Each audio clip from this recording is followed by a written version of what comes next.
You put in the late hours, you solve the hardest problems, and yet someone else gets the nod. But here is the secret we're going to uncover today. The answer has absolutely nothing to do with the quality of your code. Seriously, you aren't getting passed over because your work is weak. Okay, let's dive into this. Here is our roadmap for today. We'll cover 1. The invisible engineer. 2. The perfection paradox. 3. The translation gap. 4. The engineer's operating system. And finally, 5. Making your work count. Kicking things off with Section 1, the invisible engineer, and what happens when great work goes unseen. Here's a harsh reality that, let's be honest, nobody in tech really likes to talk about openly.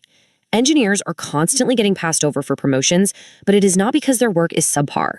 It all comes down to a fundamental law of corporate physics. In business, invisible work just doesn't get rewarded. It doesn't matter how robust your backend architecture is or how beautifully clean your refactoring was.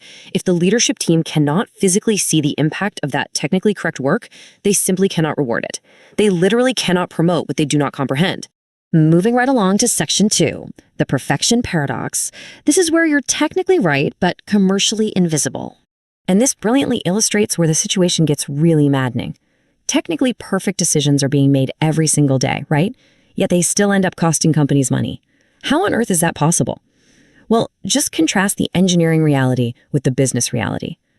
On the engineering side, everything is optimized and deployments are humming along flawlessly. But from the business perspective, nothing is actually improved. The commercial impact is completely invisible and the needle hasn't moved an inch. Let's break down a super common scenario. Imagine a system is built perfectly. The cloud architecture is highly optimized. The deployment pipeline is wonderfully efficient. Engineering did absolutely everything right by the book. Yet, despite all of this technical perfection, nothing improves for the business. Why? Well, because the business leaders never actually understood what was happening under the hood. They just couldn't see the connection between that beautiful, optimized cloud cluster and the company's bottom line. Which brings us to Section 3, the translation gap, the actual root cause of all this. So what does this all mean? If the engineering was flawless, the problem was never the technology itself. The problem was entirely about how that technology was communicated. It's a communication gap, an alignment gap, and an operational gap. The engineering decisions simply weren't translated into business impact.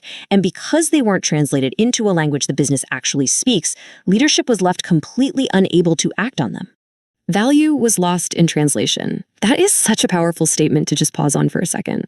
All that massive technical value you and your team generated just evaporated in the boardroom.